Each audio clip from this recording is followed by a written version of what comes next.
समाज के बारे में देखिए, आज हम we are not talking about right wrong, हम सही गलत के बारे में बिल्कुल भी बात नहीं कर रहे हैं। राइट, सही गलत अपने आप में एक पर्सपेक्टिव की बात है। ऑफ कोर्स मैं बिल्कुल मानता हूं कि सही एक ही चीज होती है और गलत बहुत सारी चीजें होती हैं, लेकिन मेरा ओपिनियन पास ऑन न करते हुए will try to discuss various aspects. उनके अनुसार समाज का ढांचा ये है।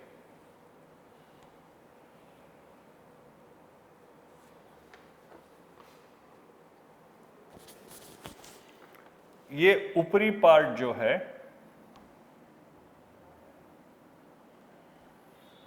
ये है बुर्जुआ।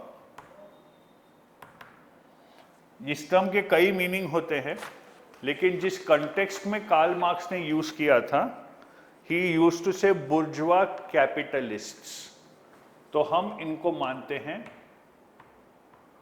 पूंजीवादी।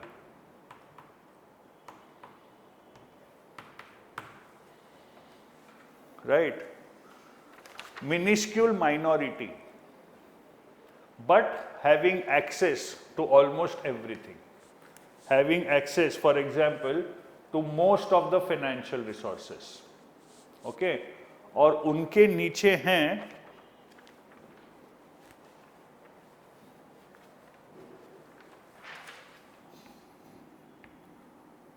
Proletariat, basically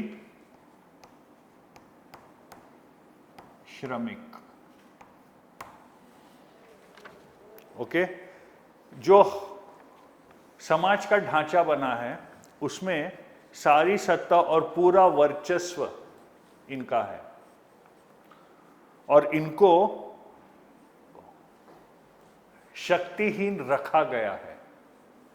These people have been kept powerless.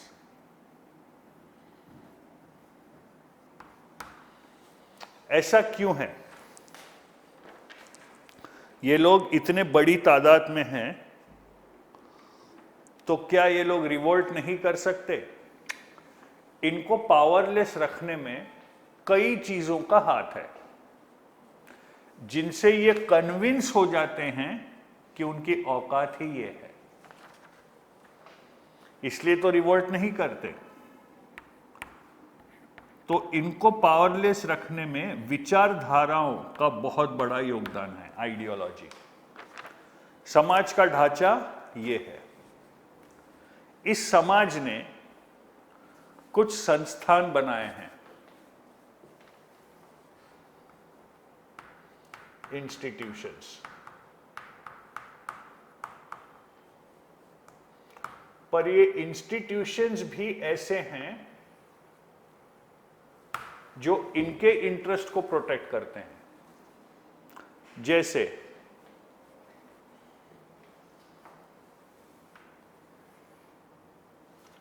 The concept of a nuclear family,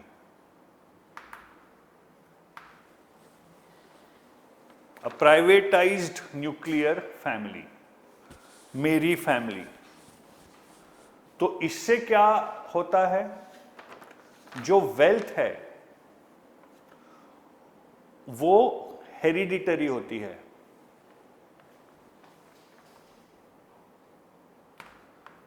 transfer of wealth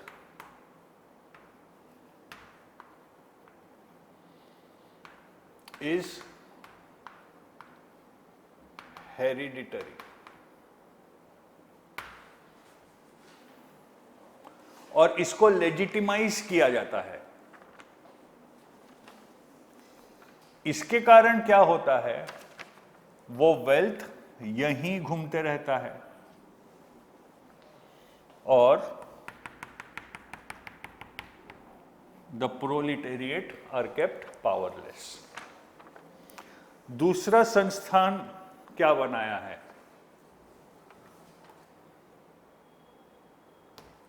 education, शिक्षा।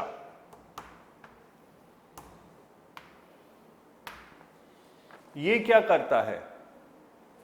ये बात करता है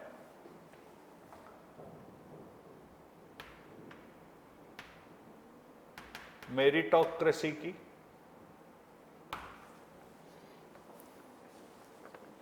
जो कार्ल मार्क्स के अनुसार एक मिथ्या है, प्लस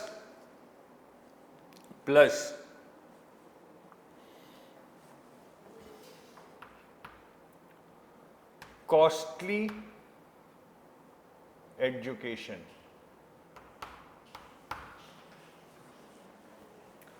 इससे क्या होता है? ये लोग प्रिविलेज्ड हो जाते हैं क्योंकि इनके पास संसाधन बहुत हैं, और ये लोग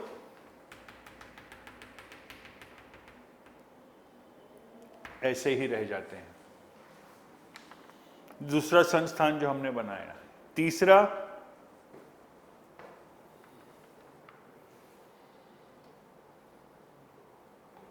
मीडिया।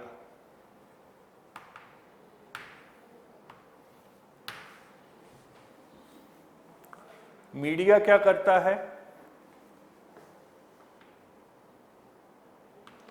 कंट्रोल्स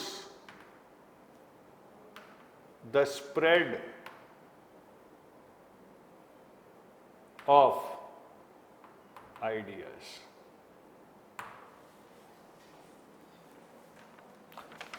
मीडिया जब पावरफुल होता है तो मीडिया डिसाइड करता है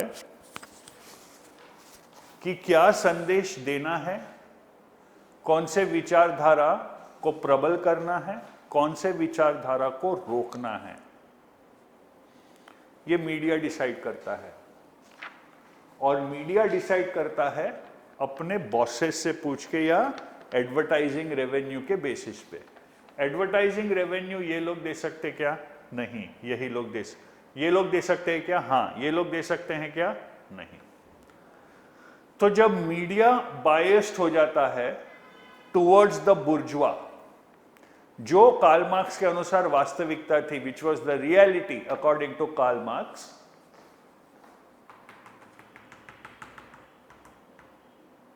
फिर से यही होता है। चौथा इंस्टीट्यूशन हमने बनाया है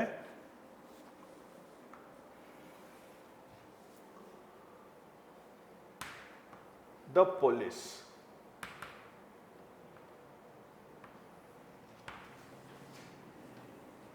ये लोग क्या करते हैं?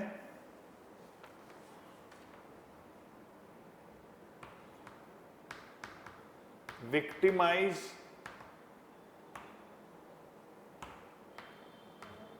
द वर्किंग क्लास, ठीक है, and ignore the elite crimes.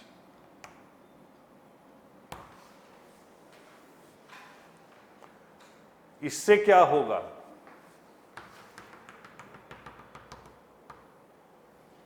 फिर से यही होगा। तो जितने भी इंस्टीट्यूशंस एक कैपिटलिस्ट सोसाइटी में बने हैं, वो सब घूम फिर के जो भी काम कर रहे हैं, क्या कर रहे हैं? They are keeping the proletariat powerless. तो ये ढांचे को सुधारा नहीं जा सकता।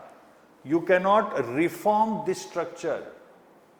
That's what Marx said. You have to destroy this structure and then create a new structure.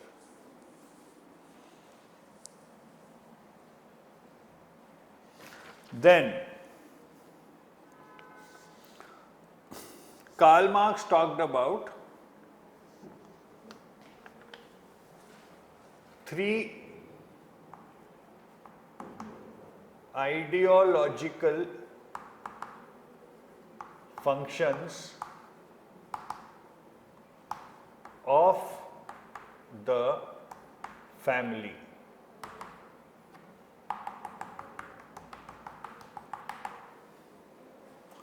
परिवारों के वैचारिक उपयोग क्या है, कौन सा थॉट वो फैला रहे हैं जो मार्क्स के अनुसार हानिकारक है।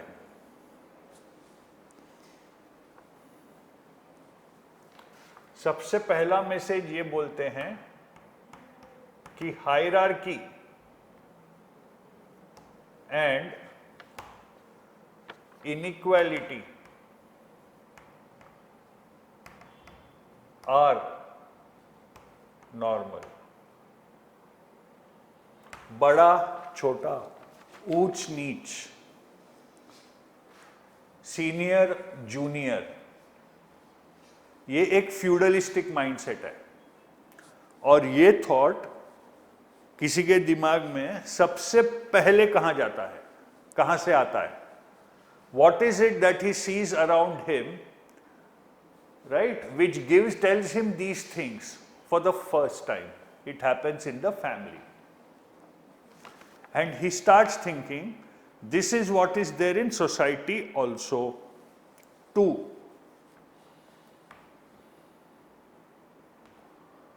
Promotes consumption,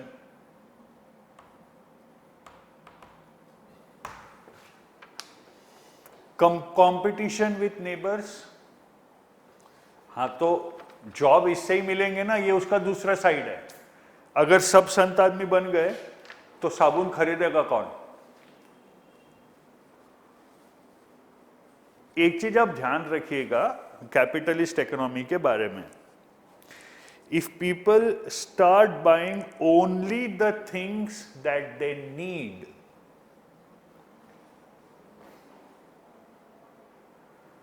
जो हमारा आर्थिक ढांचा है एक दिन में कोलैप्स हो जाएगा, ध्यान रखिएगा।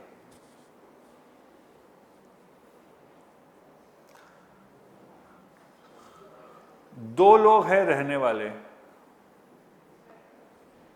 3 BHK की क्या जरूरत है? स्टेटस है।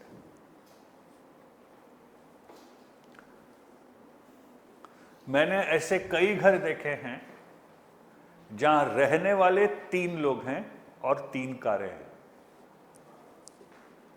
क्यों?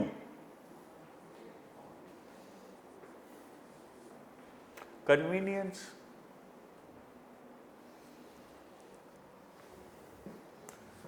तो ये चीजों के पीछे भागना, because you are competing with your neighbours, ये जो प्रवृत्ति है, फैमिली इस प्रवृत्ति को बढ़ावा देती है।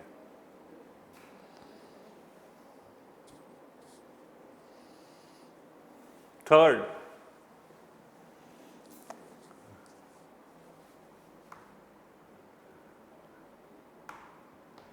a reason to keep working and not revolt.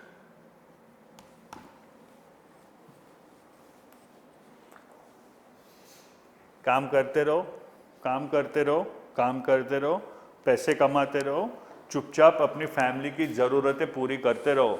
बहुत ज़्यादा शायर बनने की ज़रूरत नहीं है, बहुत ज़्यादा क्रांतिकारी बनने की ज़रूरत नहीं है तुमको।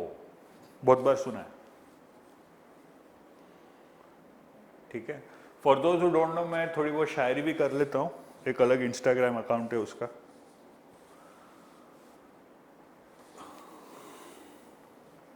बांध के रखता है इंसान को। पहले ऐसा नहीं था, अकॉर्डिंग टू मार्क्स। पहले ऐसा नहीं था। पहले जो सोसाइटी थी वो थी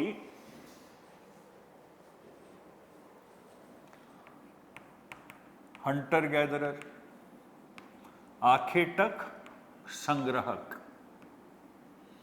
हंटर गैदरर सोसाइटीज थी पहले। इसमें क्या होता था? परिवार का ढांचा कैसा होता था?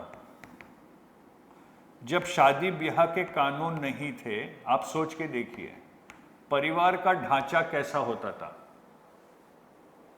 Karl Marx called it the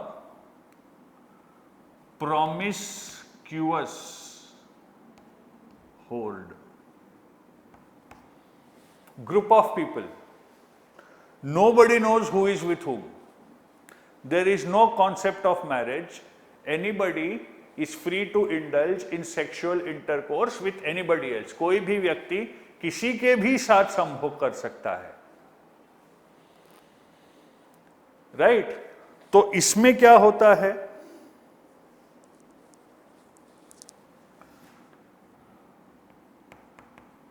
father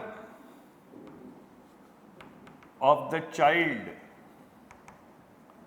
is unknown, किसी को पता ही नहीं है कि बच्चे का बाप कौन है। तो इससे क्या होता है,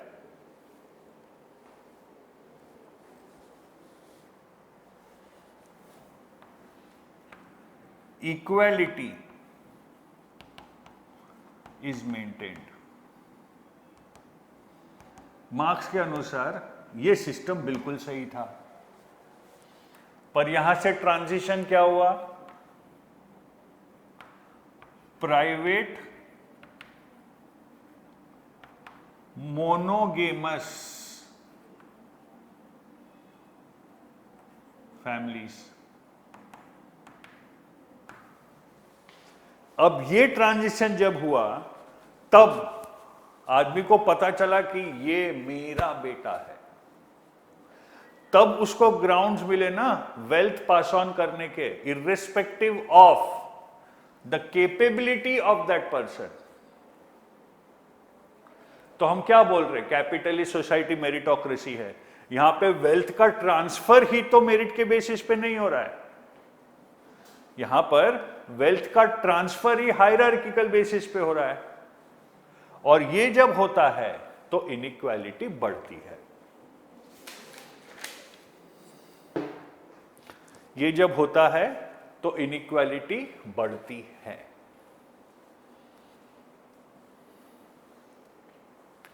और ये जो ढांचा बना है ये सुधारने योग्य ही नहीं है, इसको आप सुधार ही नहीं सकते, कोई चांस नहीं है कि आप ये ढांचे को सुधार लें। इसका एक ही इलाज है, इसका पूरी तरह सर्वनाश और एक नई प्रणाली